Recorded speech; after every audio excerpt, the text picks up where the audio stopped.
yo he observado mucho a los cactus y, y he tratado de descomponer de alguna manera los cactus que ya están viejitos. Por ejemplo, me salen muchas palmetas de tuna, además. Eh, no sé si eso lo pueda poner a la compostera o en qué lugar de la compostera ponerlo. Si abajo, al medio. La verdad es que en el armado de la compostera es donde yo tengo alguna dificultad. Yo sé que el cactus también se puede descompostar. Ahora, todo tiene su proceso, porque yo he pensado, digo yo, ¿cómo?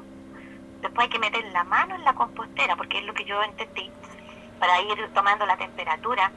Si esos cactus están, los que tengo yo, clavan muy, muy, muy feo y se chupa la espina, entonces digo yo, si yo meto la mano ahí, me van a clavar como locos los cactus. ¿Y qué hago? ¿Cómo descompongo esos cactus? Porque además me estoy llenando por todos lados de cactus, porque se reproducen súper rápido y son enormes. Entonces, aquí me ahí. Esa era una consulta que yo traía anotadita para hacerla hoy. Ya, perfecto, Blanquita. Entonces, mira, vamos a abordar justamente ese tema sobre cuáles son los elementos a compostar. Yo creo que el segundo punto de las tareas que había dejado era que ustedes buscaran todos los elementos para compostar y los colocaran Sí, alrededor, dentro del área de compostaje, alrededor del lugar donde iban a hacer su pila de compost, ¿cierto? Entonces, claro, tú me imagino que debes tener ahora muchos residuos de los cactus y puedes tener huesos y puedes tener ramas y puedes tener pastos y puedes tener estiércoles y puedes tener muchas cosas. Todo eso que proviene de la vida, lo dije, puede ser compostado. Absolutamente todo. El asunto es que yo tengo que dar una proporción a mi compost y dentro de las proporciones más importantes es esa relación que debe existir entre el carbono y el nitrógeno. ¿Ya? Entonces, cada sustrato tiene ya sea carbono, ya sea nitrógeno, en partes variables. ¿Ya? Y en el compost yo tengo que tender a una relación carbono-nitrógeno que me lleve al final del proceso, cuando el compost ya está maduro, a una relación de 1:15. Eso sería un compost maduro. Pero los materiales que yo voy a compostar generalmente no están en esa proporción. Tienen más nitrógeno o tienen más carbono. Entonces, por ejemplo, el caso de los cactus. Los cactus pueden tener una piel más gruesa y tienen sobre todo al interior un material que es como un tucílago, no sé si lo puedo decir de esta forma, que tiene unas propiedades muy interesantes por lo demás, quiero decirte, porque también tú me habías hecho una consulta sobre las cáscaras de la naranja, que no olvidaré, y los huesos también. Tienen propiedades que son muy útiles en el caso de los cactus, como un impermeabilizante. Imagínate. Si yo tomo un barril, ya, de plástico o de madera, lo que quieras, o un tarro, lo quieres, depende de la cantidad que tú quieras procesar, y lo lleno con agua, una mitad de agua, y echo todas estas pencas de tunas, por ejemplo, o de cactus, cortaditas, por supuesto, porque yo tengo que exponer el contacto del interior de la tuna o del cactus, lo tengo que exponer al agua. Y yo lo dejo allí macerando durante unos 4, 5, 6 días, menos de una semana. Yo voy a obtener allí una transformación del agua que me va a dar un material realmente impermeabilizante. Si yo, por ejemplo, hago construcciones con barro, puedo hacer un hornito de barro, o puedo hacer una colmena de barro, o incluso una casa de barro, y yo le aplico el resultante de esta maceración, esto me va a impermeabilizar el barro. O sea que va a ser muy interesante como Wow, es material de como cola construcción. fría entonces. Es, no es una cola fría, pero digamos es algo, sí, muy ligoso, muy ligoso. Mira qué Y que bueno, lo puedes aplicar con brocha, interesante, por supuesto. Y es un producto natural, súper interesante. es un producto que lo puedes aprovechar perfectamente bien, pero eso sí, lo tienes que aprovechar dentro de ese periodo, digamos a partir del quinto día en adelante, y te va a durar 2, 3, 4, 5 días más en buen estado y lo vas a poder aplicar en una pared o en donde quieras. Ahora bien, si tú lo dejas allí eternamente, no sé, 6 meses, claro, eso ya no te va a servir, pierde sus propiedades. ¿Ah? Se va, porque el proceso de descomposición continúa. Es decir, en la naturaleza hay que tener eso bien claro. Un proceso empieza en algún momento y continúa degradando y transformando por mucho tiempo. Hasta cuando se logre estabilizar, a veces pasa bastante tiempo, pero siempre va cambiando sus características. Entonces, si lo que nosotros queremos es que ese material nos sirva de impermeabilizante, lo tenemos que utilizar a partir del quinto día, el sexto, el séptimo, el octavo, el noveno, el décimo día más o menos, en ese rango. ¿Ya? Entonces es una muy buena forma Eso, de utilizar. La quita. Francisco, eso que decías de la mucílago de la tuna, Mm, por eso se usa en medicina para el estómago, para las úlceras, claro, porque como que te recubre el intestino pero claro, de los ácidos claro, gástricos. claro, Mm. es el mismo efecto que produce en la úlcera, por ejemplo, el aloe vera. Aloe vera con miel es absolutamente fantástico para cualquier úlcera en el estómago. Sí, es exactamente ese efecto. Bueno, eh, entonces las tunas, yo lo que les diría a ustedes es que Campo de agua. tratemos de conocer las características de los elementos que tenemos. El caso de las cáscaras de las naranjas también. Si yo agrego, Pero espera, Francisco, sí, entonces, un momento, antes que siga. Entonces, debemos entender que, que las tunas, esta molienda de tunas, no serviría para el compost. sí, voy para allá, No, porque te habías ido ya las cáscaras, así voy que no. para allá. Otra, Sí, otra pregunta antes, ya. de las tunas también. Si dijo que, lo vamos a tapar la pregunta, si dijo que se podían dejar macerando más de 10 días hasta que se descomponga completa, No, por ejemplo. más de 5. A los 5 días ya la puedes utilizar.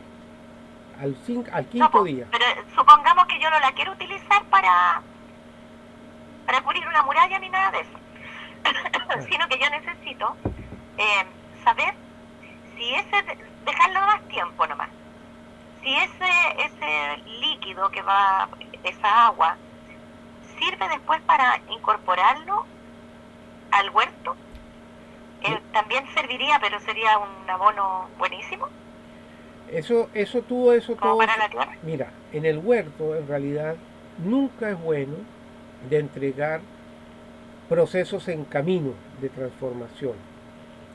En el huerto tú debes entregar un humus más estable, siempre. ¿Por qué?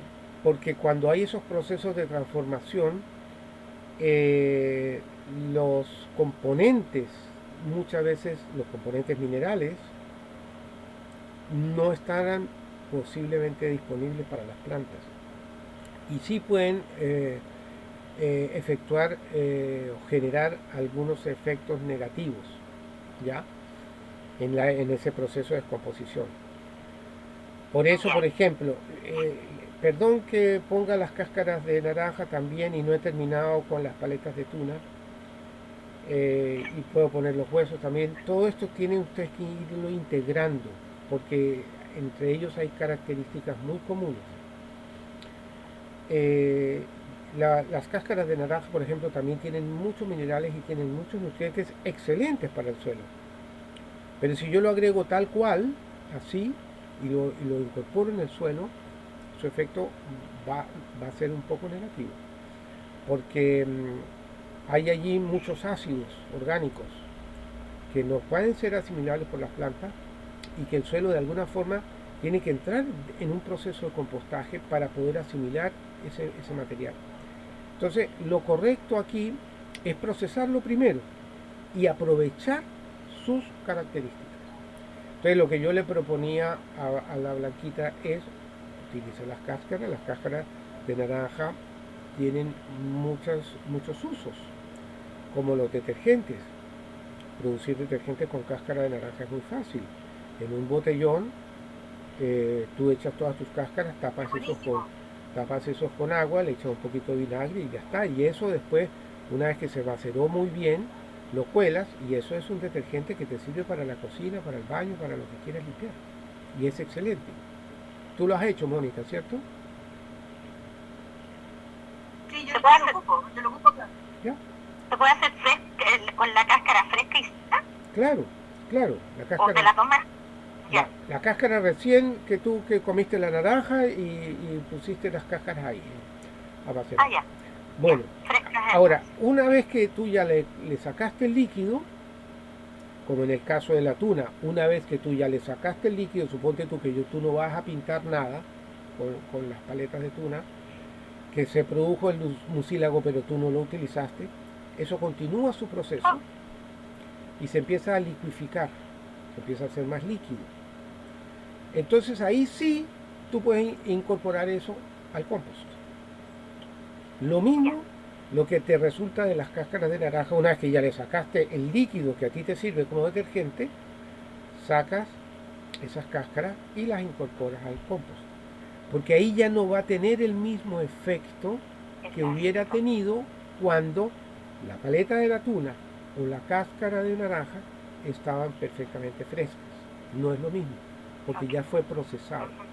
¿Te fijas? Ahora, de todas maneras, fíjese en las proporciones. Si mi compost está hecho de 90% de cáscaras de naranja y de restos de tuna fermentada y un 10% de algún otro residuo de la cocina, pues no voy a hacer un buen compost con eso. ¿Estamos de acuerdo? Es decir, aquí es una cuestión de proporciones. Piensen en una cosa. Cuando nosotros queremos hacer una torta, yo no quiero hacer una torta de, no sé, frambuesa.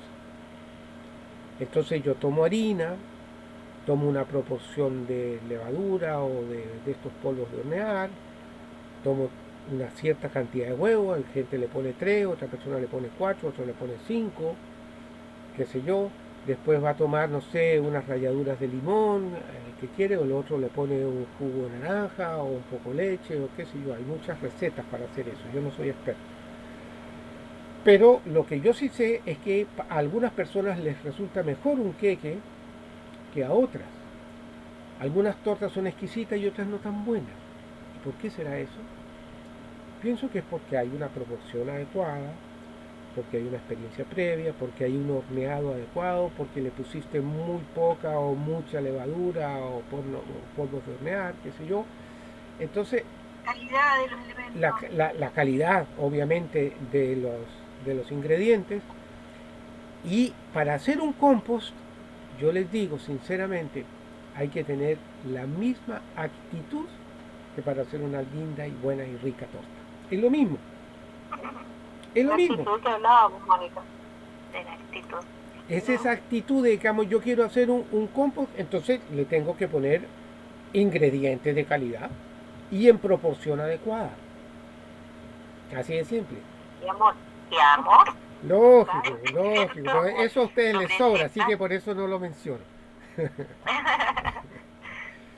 ¿Ya? ¿Ves? Ese es el compost. Entonces, ¿le puedo agregar huesos? Claro, pero no le voy a agregar los huesos de una vaca entera. Y ya, si mi compost de 1 metro cúbico no le cabe. ¿Le puedo poner cáscara de huevo? Claro que sí. pero las cáscaras de huevo tienen que ser molidas, lo mismo que el hueso. El hueso, en realidad, mira, el hueso se puede colocar tal cual, ¿ah? No se van a poner a moler el hueso porque eso sería complicado. Lo ponen tal cual, pero como ese hueso está tan compacto y le va a tomar mucho tiempo degradarse, incluido dentro del compost, no hay problema, no pasa nada. Lo único que ustedes no pueden esperar que 3 meses después de meter el hueso en el compost ya va a salir el hueso totalmente hecho tierrita. No pueden pedir eso. En 3 meses más el hueso va a estar casi igual, un poquito más poroso quizás, pero muy parecido a lo que era originalmente. Entonces no pasa nada. Ustedes lo dejan ahí y poco a poco él va liberando sus fuerzas, su calcio y todos sus minerales. Así que no se preocupen. ¿Se fija? Ahí no hay problema. En cambio, por ejemplo, si ustedes meten las naranjas que me decía Blanquita, y ella quería meter la naranja entera, con jugo, con todo, con pulpa, con todo, entonces no, pues ahí ya no se puede, porque ahí además hay un grado de acidez importante, lo mismo para el limón, esto que estamos hablando de la naranja vale para los limones, tampoco se puede agregar en gran cantidad los limones. Yo tengo que hacer que se degrade un poco primero. Inclusive yo podría dejarlo simplemente en un lugar que está muy húmedo, en contacto con la tierra, por aquí cerca del compost, y cuando yo veo que ya los hongos lo conquistan y lo ablandan, entonces ahí lo ingreso al compost. ¿Se fija? Francisco, la Requiere como cebolla un tampoco la proceso tenía previo. entendido, ¿no? Dime, Marcelo. ¿Perdón? La cebolla tampoco se echa en el compost, ¿cierto?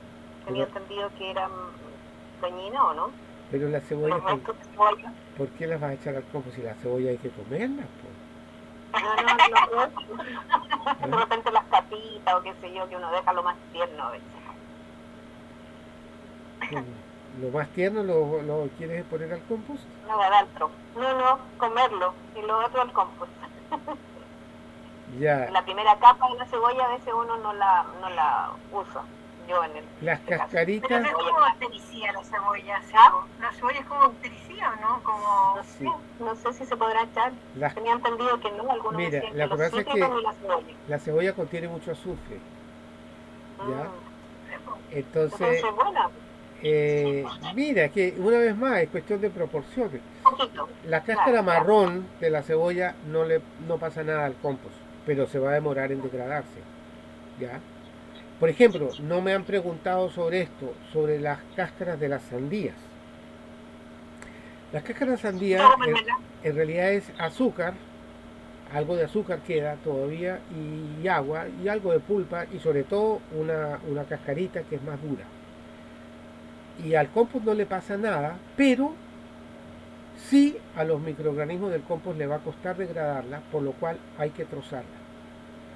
Me acordé de esto porque las cáscaras exteriores de las cebollas también sería bueno trozarlas porque le cuesta al compost. Ahora, hay una cosa aquí que quiero que quede muy claro sobre el compost. Estamos hablando mucho de sustrato, pero quiero que tengamos claro cómo se organizan las capas del compost. Cómo viene una, después la otra, después la otra, después la otra.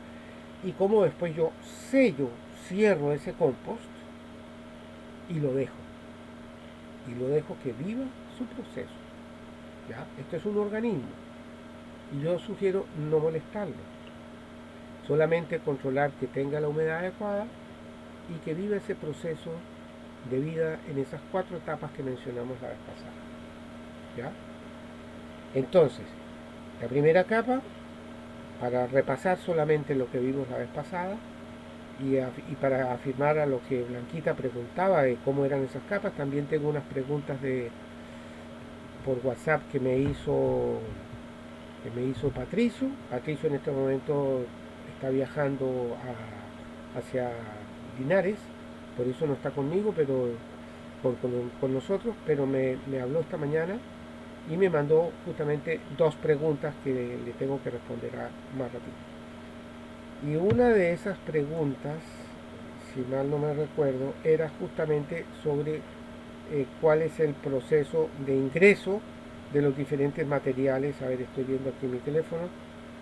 Los diferentes materiales. Les voy a contar al tiro sobre las dos preguntas. Dice, él preguntaba también si la madera se puede chipear y se puede incorporar al compost. Dice, madera chipeada, una chipeadora. Y cuál era la sucesión de las diferentes capas del compost. Ya, esas fueron las dos preguntas. Entonces voy a tratar de contestar todas estas preguntas que están aquí un poco en el aire. Entonces, lo primero abajo dijimos soltar el suelo, ¿de acuerdo? Activar ese suelo, humedecerlo un poco si está seco. Soltarlo con una laya, puede ser, sería lo mejor, con una laya, esas que tienen 4 puntas, ¿no? Uno va enterrando y va soltando así. No necesita ser muy profundo, sino suelto y regadito. Sobre eso, y esto lo hago a toda la extensión, ¿no es cierto?, del área sobre la cual yo voy a instalar la pila de compost. En segundo lugar, vamos a colocar las maderas, las ramas. Ramas que pueden ser de cualquier grosor, pueden ser muy gruesas si ustedes quieren, si tienen ahí. Lo único que tengo que decirles es que si las ponen muy gruesas, digamos ramas de 5 centímetros o 10, entonces se va a demorar años. Eso está asegurado. Si ustedes quieren que se haga más rápido, pues le ponen ramas más delgaditas, que pueden ser del grosor de un dedo o de 2 o 3 centímetros de grueso. Eso háganlo como ustedes quieran, mal no le va a hacer al compost. Lo único es que mientras más grueso, más se demora. Ya, entonces ustedes ponen todas sus ramas y a medida que van subiendo, porque esto hay que subirse unos 40, 50 centímetros sobre el piso, a medida que van subiendo, ustedes van colocando ramas más finas. Hasta el punto que ya la última capa prácticamente son ramillas y hojas secas.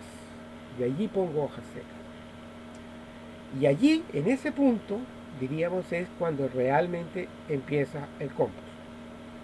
Esta altura, que dan de 50 centímetros, o puede ser 60 también, no se preocupen por eso, porque si ustedes se suben a 1,60 m arriba, esto, el puro peso, lo va a hacer bajar. Lo único sí es que antes de agregar los otros elementos, esté totalmente cubierto esto, de tal manera que yo no vea la tierra que está abajo. Y ahí en ese momento voy a colocar los postes de aireación, que también era una pregunta que tenía la Blanquita. ¿Te acuerdas?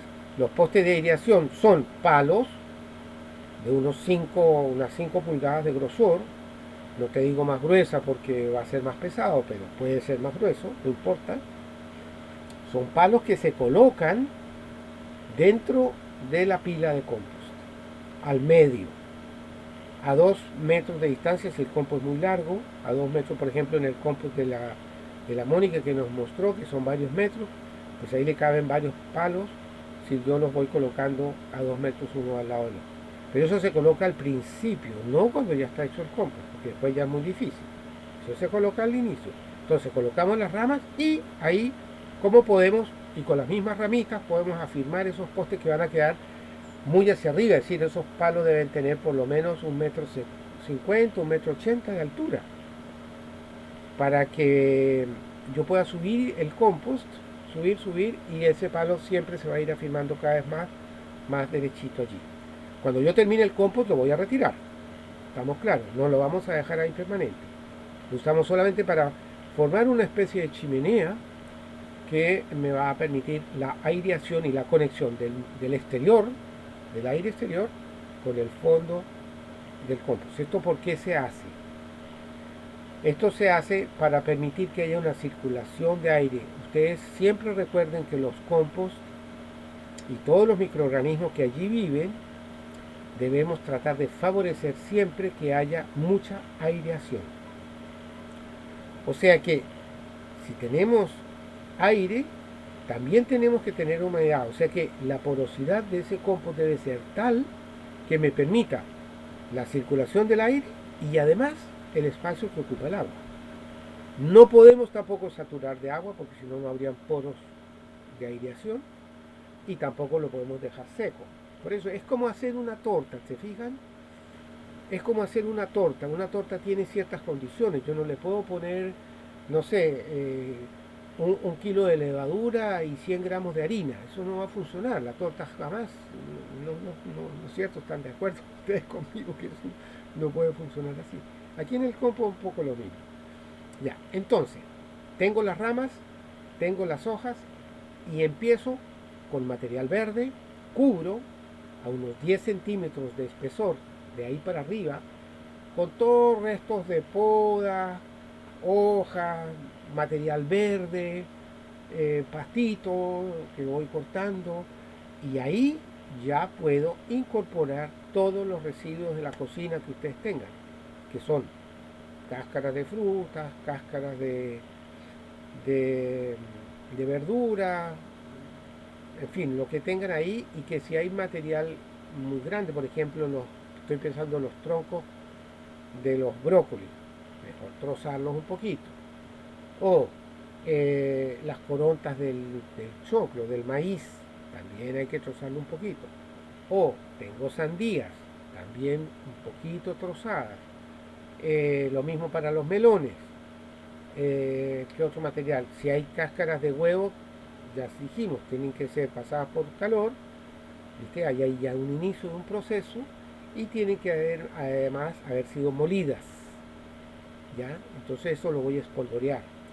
De que tengo cenizas, también la voy a espolvorear como si fuera que yo estuviera aplicando la pimienta. El sal y la pimienta, ¿ah?, van así en términos de la ceniza y de la cáscara de huevo. Yo no puedo concentrar esos materiales que me digan, oye, es que tengo muchas cáscaras de huevo y hacer una capa de 10 centímetros de cáscara de huevo. No, o de ceniza, no se puede, ¿ya? Ni siquiera el guano de los animales. Mientras más nitrógeno tiene el animal del cual yo obtuve ese guano, por ejemplo, el caso de las gallinas, que tienen bastante más nitrógeno que la vaca, y mucho más nitrógeno todavía que el caballo, entonces en la medida que tiene más nitrógeno, la capa es más delgadita. Entonces hablemos de gallina, es apenas una capita, póngale usted 2 centímetros, no más grueso que eso. En cambio en el de vaca ya yo ya me puedo pasar a unos 6, 8 centímetros. Y el de caballo sí que yo puedo llegar a los 10 centímetros. Ojo, que lo mejor sería, si ustedes tienen todos esos guanos, es revolverlos en la proporción adecuada también. Entonces yo le voy a aplicar una capa de unos 5 centímetros de guanos revueltos, todo ya previamente asamblado. Entonces voy a poner en proporciones también. Entonces, de 1 a 10, por ejemplo, yo podría poner, por ejemplo, de 1 a 10, 6 partes de vaca, si es que tuviera acceso. Pongo 2 partes de gallina, 2 partes de caballo, ahí tendríamos 9, y no sé, una parte de conejo, por decir, ahí tendríamos las 10. Pero ve que la mitad o un poquito más de la mitad puede ser guano de vaca, eso sería lo ideal. Ahora, si ustedes no tienen todos esos elementos, claro, no he hablado todavía del guano de chancho, que también se puede aplicar. Si ustedes no tienen todo eso, sino tienen solamente, digamos, de gallina y un poquito de guano de caballo y eventualmente algo de guano conejo. Bueno, entonces ustedes revuelven todo eso, ¿ya? Y le ponen unas capas delgaditas de 2-3 centímetros. ¿Diga? Porque el guano... Si no hubiera nada de guano. Ay, si no tienes nada de guano, sería bueno que consiguieras. No puede ir sin guano. Se puede, no, si se puede hacer, obviamente. A propósito, en el video que les voy a mandar de este canal de allá de YouTube de Francia, justamente no ponen ningún estiércol de animal. Claro que se puede porque también nosotros tenemos nitrógeno de los restos de fruta, por ejemplo, del material verde contiene algo de nitrógeno. Lo que no hay que aplicar, vuelvo a insistir, yo les digo, son los guanos ni de los perros ni de las gatas. Y además tampoco aconsejaría colocar ni quesos, ni carnes, ni restos de comida. ¿Por qué esto? Porque simplemente ustedes lo que están haciendo ahí es atrayendo los ratones, o los pájaros, o los animales que comen carroña, y que les van a desarmar el compost y van a llegar y ustedes van a ver que eso les hace desastre. Y entonces nadie quiere eso. Entonces después se abre el compost, llegan las hormigas, llegan las moscas, los malos olores.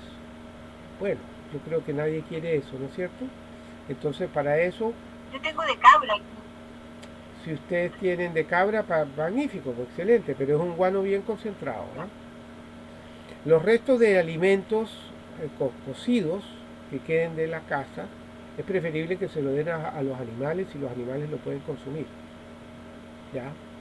No al compost.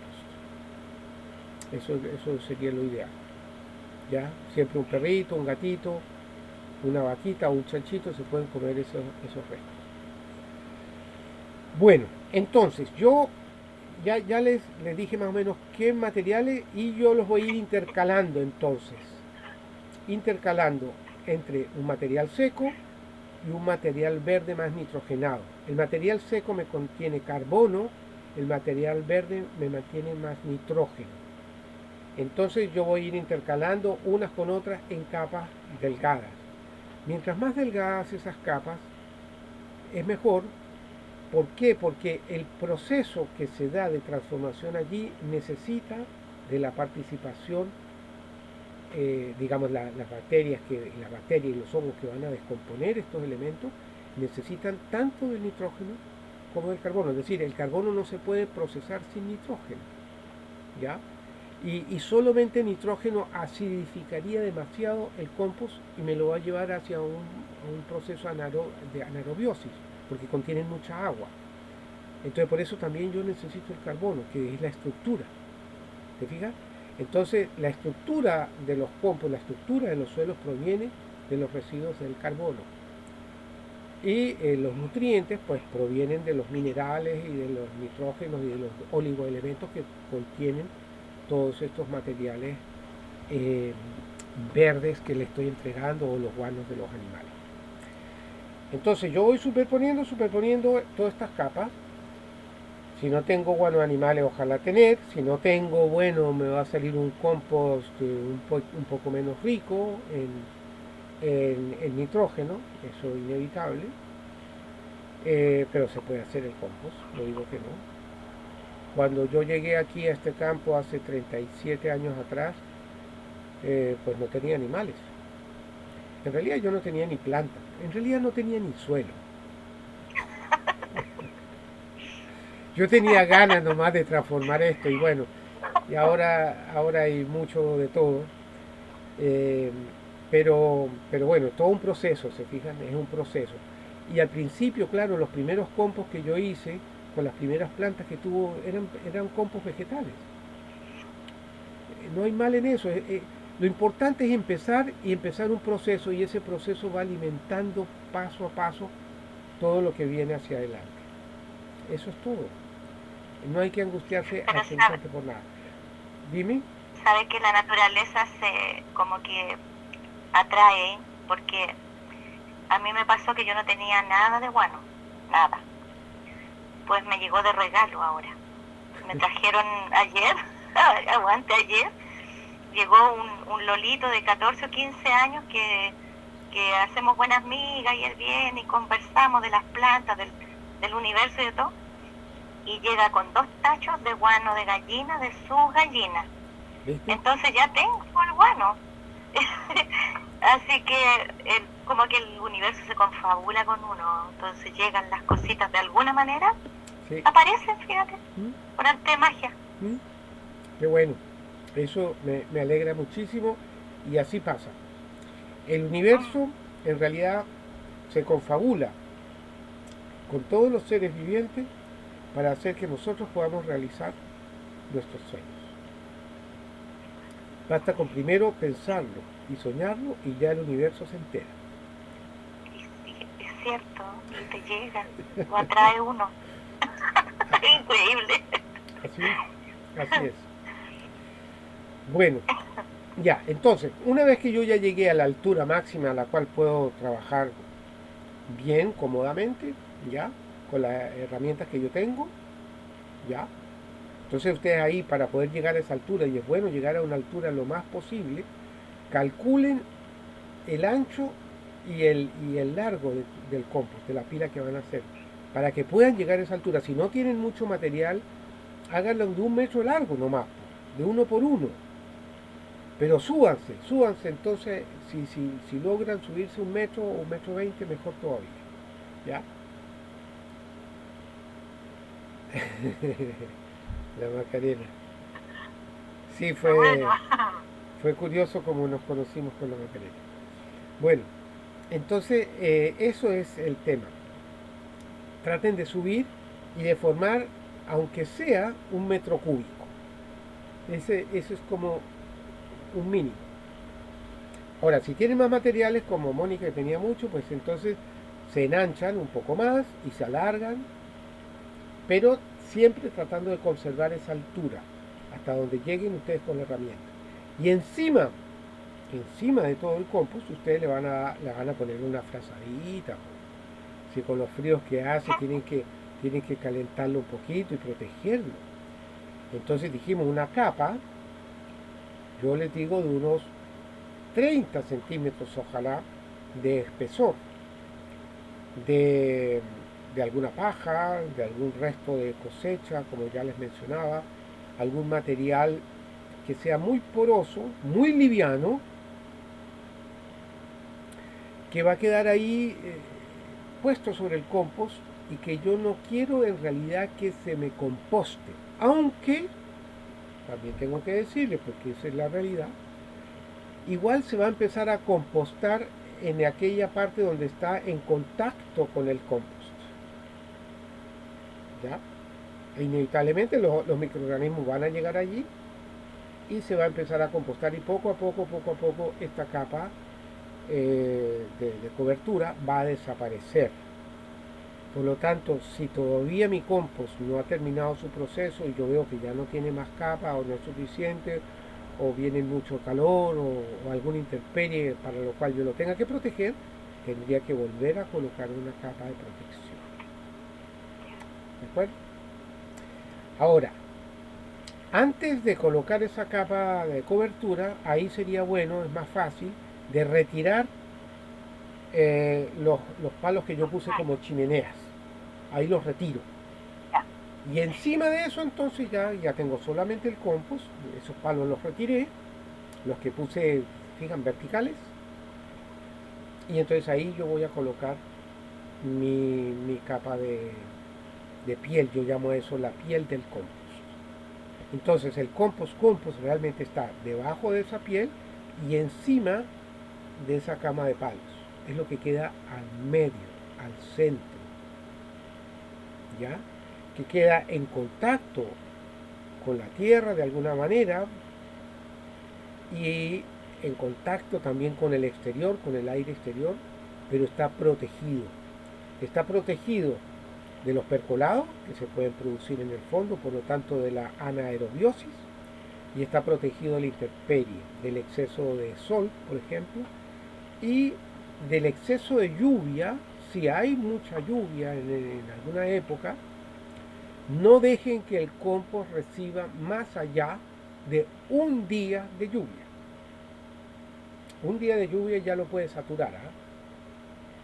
O sea que si ustedes ven que la lluvia persiste mucho tiempo más, cubran. Y una vez que pasa la lluvia, pues le sacan esa cobertura para que siga respirando. ¿Estamos? Ahora, sacar la cobertura. es decir, estoy hablando La cambiamos. de un plástico para cubrir, para que Ah, no se te ya, llene tanto de perdón, agua. ya, Ese ahora plástico, sí, esa cobertura de la cual estoy hablando es para protegerlo del exceso de la para lluvia. proteger. Y para que no me lo lleve el viento, tendría que fijarlo con unos, ¿cómo se llaman? No encuentro esa palabra en español, como unos piquetes, unas estacas de madera, a la cual yo voy a amarrar Como ese las tacas de plástico, las cercas. como las carpas, ¿no? Carpas, tiendas, esas tiendas de campaña que se hacen, ya, eso. Algo que fije esa carpita que le voy a poner encima. Y que una vez que pasa la lluvia yo inmediatamente la retiro, ¿ah? No la van a dejar ahí. El compost tiene que respirar. Es decir, cuando hablamos del compost, piensen en un organismo viviente, que en realidad es un organismo constituido de millones de trillones de microorganismos y también de una pequeña fauna que se va a tener que desarrollar en un momento dado y que todos necesitan oxígeno. Igual que nosotros, necesitan agüita, necesitan temperatura, ni mucha ni poca, porque a nosotros nos ponen a 50 grados de temperatura y nos despachamos. Y si nos ponen a 40 o 30 temperatura de bajo cero también, o menos, inclusive a menos 5 ya estamos tiritando aquí en Chile. ¿Ah? O sea que nosotros necesitamos cierto rango de temperatura que es el ideal, necesitamos una cierta cantidad de agua también, no para que nos ahogue, sino lo justo. Necesitamos también una cierta cantidad de nutrientes, ni mucho ni poco, sino lo justo. ¿Se fijan? Y necesitamos aire para respirar, porque sin ello, pues, en muy corto plazo estamos out. Bueno, al compost es exactamente igual. Porque los organismos y los microorganismos que están dentro del compost tienen esas mismas condiciones.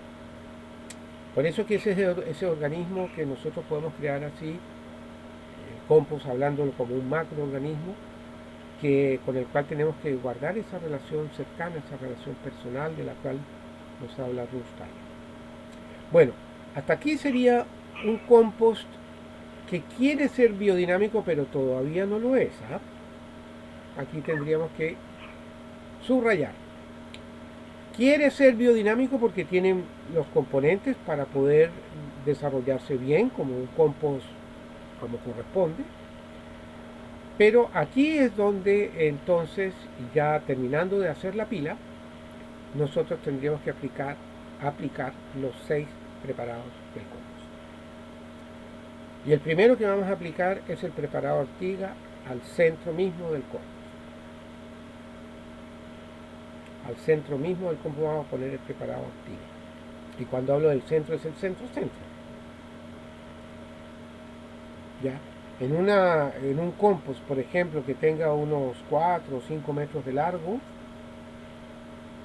ya a la mitad, es decir, a los 2,5 metros cortados desde una de las orillas, ahí yo voy a profundizarme y voy a colocar el preparado de Urtica dioica.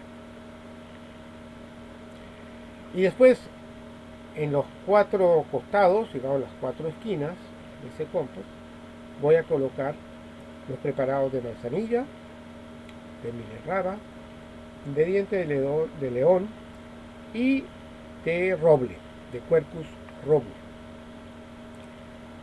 Ahí tendríamos esos 4, más el de ortiga, ahí tendríamos 5.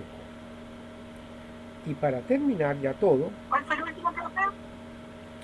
Repito. Roble. Manzanilla. ¿En ese orden, profe? Aquí el orden de estos 4 da un poco lo mismo. Puedes poner manzanilla, milenrama, el Quercus robur y el diente de león. Ustedes ven ahí que son 3 plantas, además de las cuales utilizamos las flores, la flor de la manzanilla, la flor de la milenrama blanca y la flor del diente de león. Y aparte de eso tenemos entonces la corteza del roble. Ya. Y cuando ya nosotros hayamos aplicado esos... ¿Perdón, Macarena? ¿Corteza de qué dijo? De roble. Quercus robur. El Quercus robur. Es el roble que corresponde para esto. En los que no tengan, yo les convido, los que estén por aquí cerca, yo les puedo convidar corteza de roble. Pero hay digamos que aquí en la zona central no hay tantos como en el sur, pero se consiguen. El que no tenga también puede sembrar. Yo aquí cuando llegué obviamente que no había, o sea que yo lo tuve que sembrar ese árbol. Y bueno, ahora ya está. Pero es un árbol gigante. Es un árbol grande, grande, grande, grande. Sí, pues. ¿Sí? Tengo algunas semillas por Porque yo, ahí, yo, si alguien quiere, dígame. yo semillas y las ramas, ¿Sí? todo. ¿Sí? Yo quiero todo, porque no, Yo no también tengo quiero, roles. también. Podíamos hacer intercambio, ¿Sí? Sí, sí.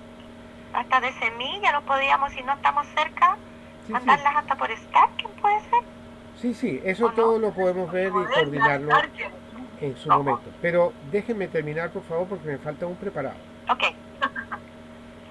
Llevamos 5 solamente y yo había hablado de 6 preparados. Bueno, y el sexto preparado es el de la valeriana officinalis, de la cual también se utiliza la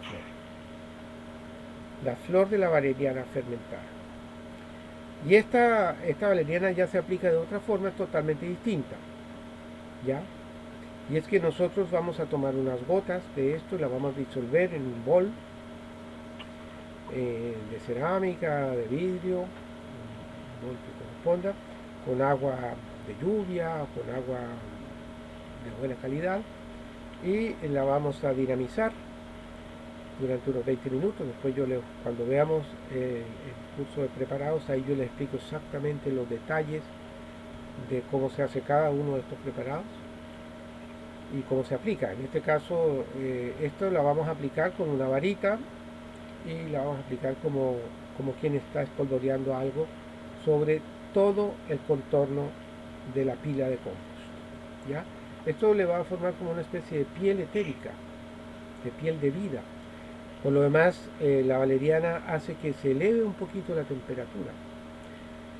El preparado de últica dioica también le da... Como cuando se antiguan, o sea, cuando tiran agua así, como homeopatía, Sí, ¿no es cierto? sí, sí. ¿Querías decir Y algo me más? da a pensar también, profe, Sí, en los elementos, por ejemplo, como va la manzanilla, que es para ciertos órganos, es como ver el compost como un cuerpo, y a dónde vamos a aplicar esas hierbitas tiene que ver con el órgano a trabajar. así es. Y hay una asociación Hermoso. hay una asociación también con los metales y hay una asociación también con los planetas de nuestro sistema solar, de nuestro organismo solar. Pues todo esto había que explorarlo. Se fijan que son muchos aspectos, muchos detalles muy importantes para poder comprender de fondo por qué es que Rudolf Steiner nos propone estos preparados. Entonces, eso sí, cuando ahondemos en ello, ahí estamos entrando entonces en lo que propone la agricultura biológico-dinámica, aplicado en algo tan concreto como es dar fertilidad a nuestros suelos a través del compost. Y ahí sí que estamos hablando entonces de agricultura biológico-dinámica.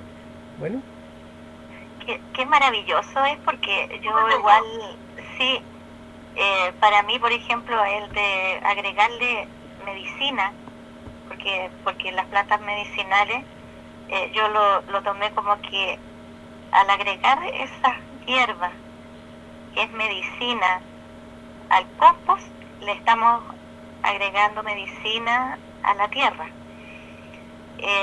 La misma que ella nos da a nosotros, creo yo, que es como devolverle un poco la mano. Así lo tomé yo, porque me encanta eso de agregarle los preparados medicinales al compost. Para mí eso fue súper novedoso cuando lo leí, cuando vi un video además sobre eso, que fascinante, me encantó. ¿no? Así que quiero los preparados al tiro ya. Ah, ya, qué bueno, qué bueno. En internet, en YouTube, buscando algo, vi algo, pero ya tengo la idea de cómo es. ¿Te fijas? Ya. Yo quiero prevenirles mucho sobre cosas. Yo nunca me he metido mucho de internet sobre qué es lo que dan, pero ojalá que hayas caído en un lugar bien. Hay muchas cosas muy feitas, por decirlo menos, Sí. en internet que es un desastre. Inclusive yo he querido hacer un reclamo formal a esas publicaciones, pero hay algunas publicaciones inclusive de muy mala fe, ¿ah? Porque la agricultura biológico-dinámica ha sido muy atacada también por fuerzas muy oscuras. Así que tengan cuidado y No, se yo, vehiculizan muchas ideas eh, raras y hay gente que habla de cosas que yo no quiero traerlas aquí, pero tengan cuidado. ujú. Solamente les quiero decir eso. ¿Ya? Sí, yo voy a seguir las instrucciones suyas, por supuesto, porque por algo lo estamos haciendo con usted. Yo estoy Es tratando de decir, visualizar no de quiero varios temas, digamos. no quiero decir que todo lo que está en internet es malo, ¿ah? Eh, pero hay que saber de dónde provienen las cosas, ¿viste? De dónde provienen y quién las está entregando. Yo tengo muchos amigos en el mundo, en el ámbito de la biodinámica, y que mucha gente muy capaz, pero ellos lamentablemente, fíjate que no han publicado muchas cosas, sobre todo de quien yo aprendí hace décadas atrás, todo esto de los preparados, fue el profesor Herner, y es un biólogo y un geólogo, un sacerdote de la comunidad de cristianos, y lamentablemente él, por ejemplo, yo nunca he visto que él haya publicado nada en internet. Así que es una pena, pero es así. Y hay mucha gente que sí se atreve a publicar cosas, hay muchas publicaciones sobre, por ejemplo, cómo sembrar con la luna. Y empiezan a decir una cantidad de cosas que realmente no corresponden, que no son así. Así que, bueno, ya. Eh, a ver, yo no sé si en este punto podríamos hacer un alto. Yo quiero saber si